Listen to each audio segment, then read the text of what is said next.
Spoštovane gospe in gospodje, dober dan.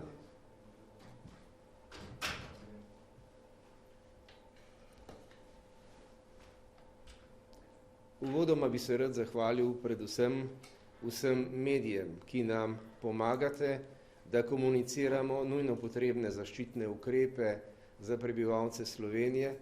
Brez vaše pomoči bi ljudje ne mogli ne razumeti, ne uveljaviti vse te zelo restriktivne ukrepe, ki jih uvajamo zato, da bi lažje prebrodili krizo, da bi upočasnili širjenje bolezni in da bi se na njen vrh pripravili čim bolje in čim bolj pravočasno.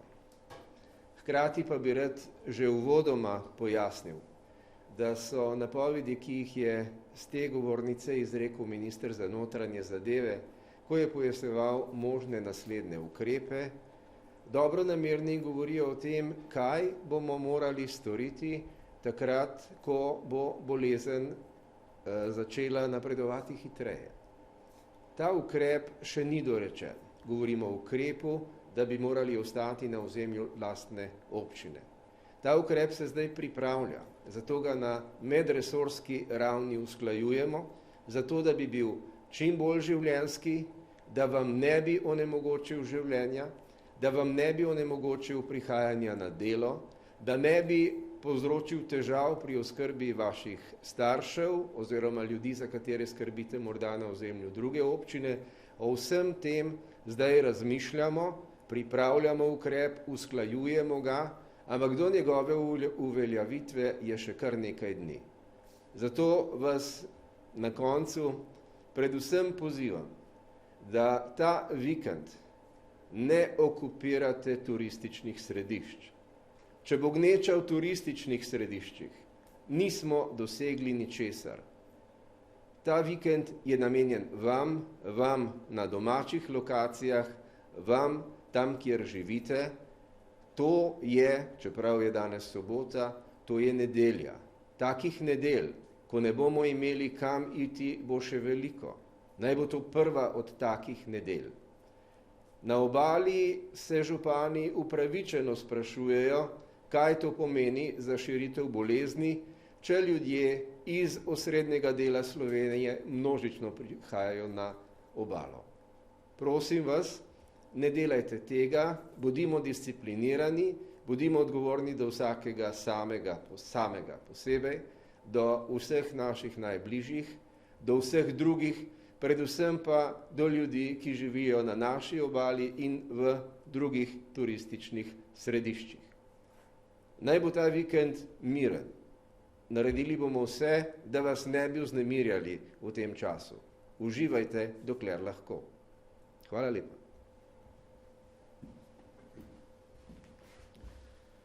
Lepo pozdravljeni. Vsi ukrepi, ki jih na Ministrstvu za infrastrukturo ter tudi Vlada Republike Slovenije sprejemamo v teh dneh, so pač namenjeni enemu samemu cilju, in sicer zajezitvi širjenja koronavirusa. Namreč to je prednostna naloga te vlade in vseh ministrstev. Zavedamo se namreč, da marsikateri ukrep, že sprejet ukrep, posega v življenje in delo ljudi. Prepoved, na primer, javnega potniškega prometa, omejitve pri tovornem prometu na drugi strani, prepoved zračnega prometa, začasna zamrznitev vseh postopkov za prometna in vozniška dovoljenja in za registriranje vozil. Vse to seveda vemo, pušča določene posledice. Ampak pri vsem tem skušamo biti sorazmerni, kolikor je le mogoče, vendar manevrskega prostora ni prav veliko. Zato se državljankam in državljanom, prebivalcem Republike Slovenije zahvaljujem za razumevanje in strpnost. Mnogi mi te dni pišete kot ministru za infrastrukturo, kdaj se bodo vsi ti ukrepi sprostili. Poglejte, sprostili se bodo takrat, ko bomo virus omejili ali pa imeli, na primer, dovolj opreme, da bi potniški promet lahko potem nemoteno ponovno z določenimi omejevalnimi ukrepi sprostili. Potniški promet, gospe in gospodje, brez zaščitnih mask pač ni mogoč, saj se bo virus potem širil še naprej. Naša posebna skrb na Ministrstvu za infrastrukturo je zagotovo skrb za transport, za dobavo blaga, da tranzit poteka nemoteno. In ne morejo in ne smejo tovorna vozila na mejah čakati več kot 15 ur s pokvarljivim blagom. Vsak dan se usklajujemo z ministri sosednjih držav, da konvoji potekajo nemoteno. Vsaka država, žal, tudi država Evropske unije, najprej gleda nase in na svoje ukrepe, zato prihaja do težav. Včeraj smo zato ustanovili posebno koordinacijsko ekipo, skupino, ki jo sestavljamo Ministrstvo za infrastrukturo, Ministrstvo za notranje zadeve, Obrtna zbornica, Gospodarska zbornica in cilj je pomoč avtoprevoznikom z informacijami, da nam lahko nemoteno dobavljajo nujno potrebno blago. In ko ste doma, in zdaj v teh dneh morate biti, porabite tudi več elektrike. Več kuhate, več perete, porabite več tople vode, več časa gorijo elektronske naprave, računalnik, televizija, zato smo želeli skupnimi močmi znižati tudi ta strošek. In z veseljem omenjam ta trenutek odlok, ki ga je Vlada Republike Slovenije sprejela včeraj in po zadnjih izračunih Agencije za energijo ta ukrep za kar 27% znižuje ceno elektrike. Torej, za približno 850 tisoč gospodinjstev in 95 tisoč poslovnih odjemalcev bo od meseca marca do vključno meseca maja strošek elektrike nižji za okoli 27%.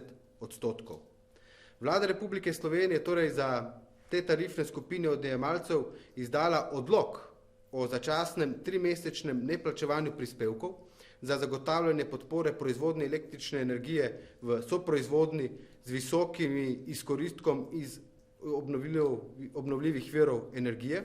Poleg tega pa tudi Agencija za energijo sprejela ukrep, da za ta čas, torej od 1. marca do 31. maja, ne plačuje omrežnine.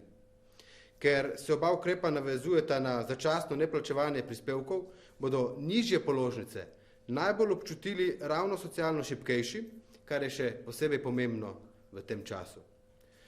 Cena omrežnine, ta je namreč v domeni Agencije za energijo in zahvalil bi se direktorici za vso kooperativnost, da je šla na roko pri ideji o nižanju cen elektrike ter seveda vsem elektrodistributerjem, Elesu, Sodu in drugim.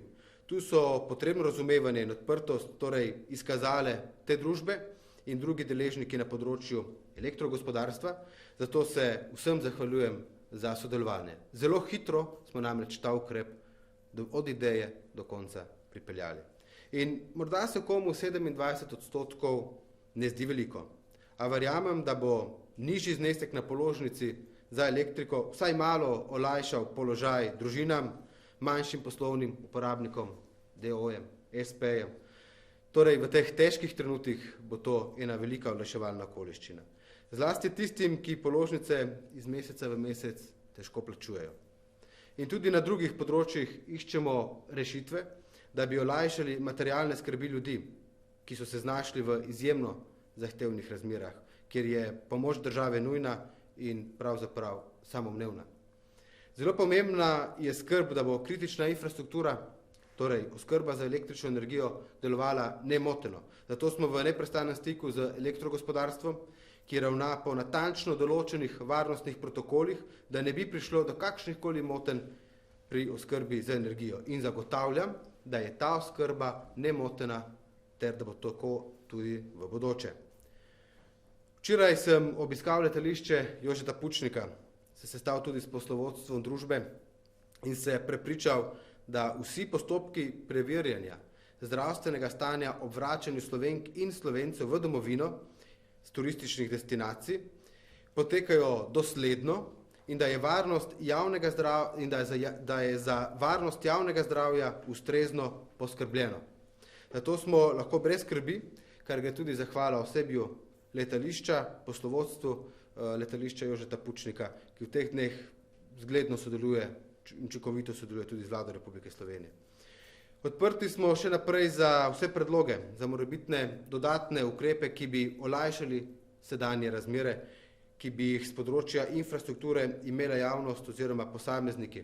Vse bomo preučili, kar jih bomo prejeli. Tako da, drage državljanke, državljani, vabljeni k idejam. Kar se pa tiče omejevalnih ukrepov, tukaj moramo biti sorazmerni, prosimo pa za zaupanje. Vem, da je mnogim v teh dneh težko, trpite posamezniki, trpijo družine, trpi gospodarstvo. Vlada Republike Slovenije bo sprejela tudi ukrepe, ki bodo pomenili in omogočali nov zagon in novo upanje. Še kar se tiče novinarskih vprašanj, novinark in novinarjev, ki so bila posredovana elektronsko.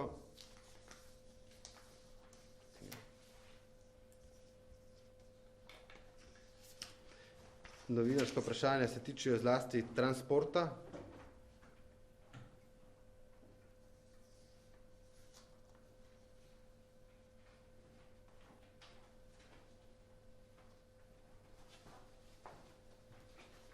Se prečujem. Novinarsko vprašanje iz RTV Slovenija, kako je z omejevalnimi ukrepi glede transporta, predvsem na letališču. Glede transporta na letališču ni omejevalnih ukrepov, torej cargo transport poteka nemoteno, to je nujno, če želimo pač biti preskrbljeni z nujnimi potrebami, z blagom, tudi dobrinami. Kar se tiče pristankov manjših letal, s katerim se naši državljani vračajo iz tujine, torej potniški promet, za vsa potniški promet izdama soglasje minister za infrastrukturo in minister pristojen za zunanje zadeve. Gre predvsem za reševanje slovenskih državljank in državljanov iz tujine v Slovenijo in v nekaj dneh smo bili zelo uspešni pri tem, zlasti ta koordinacija Ministrstva za zunanje zadeve je zelo učinkovita in to bo potekalo tudi naprej. Torej, tako imenovani humanitarni leti se pač ne bodo prekinili. Za vse državljanke in državljane Republike Slovenije, ki so v tujini, skušamo poskrbeti, prosimo pa, da imajo tukaj posebno razumevanje, kajti stvari niso tako enostavne, kot se na prvi pogled zdi, pa tudi, da ne prihaja do takšnih in podobnih situacij, kot se je dogajalo, naprimer včerajšnji dan, ko smo imeli zagotovljene sedeže na letalu, pa se potem državljanke in državljani ne odločijo, da bi se vrnili nazaj v Slovenijo, pri tem tvegajo svoje lastno zdravje ter zdravje ostalih ljudi. Kar se tiče pa koridorjev, koridori pri transportu glede nujne opreme tej delujejo. Ta trenutek je sicer na meji s Hrvaško kolona tovornjakov. To ni samo odvisno od Republike Slovenije, imamo vzpostavljen poseben konvoj, to deluje, ampak omejevalni ukrepi iz drugih držav, tudi izven Evropske unije, so pač takšni, da vsaka država poskrbi najprej sama zase. Ne more pa Slovenija postati žep tovornih vozil, torej, če bojo druge države, zlasti Hrvaška, potem naprej Srbija, spuščale tovornjake naprej, potem bomo tudi mi spuščali tovornjake iz Italije. Kajti ne moremo si privoščiti, da bo Slovenija v bistvu imela nepregledno kolono tovornih vozil na meji s Hrvaško.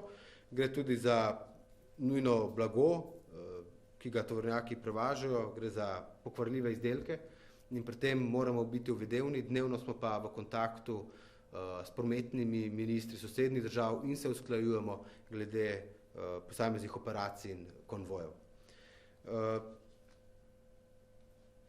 To je to, kar se tiče tovornega prometa.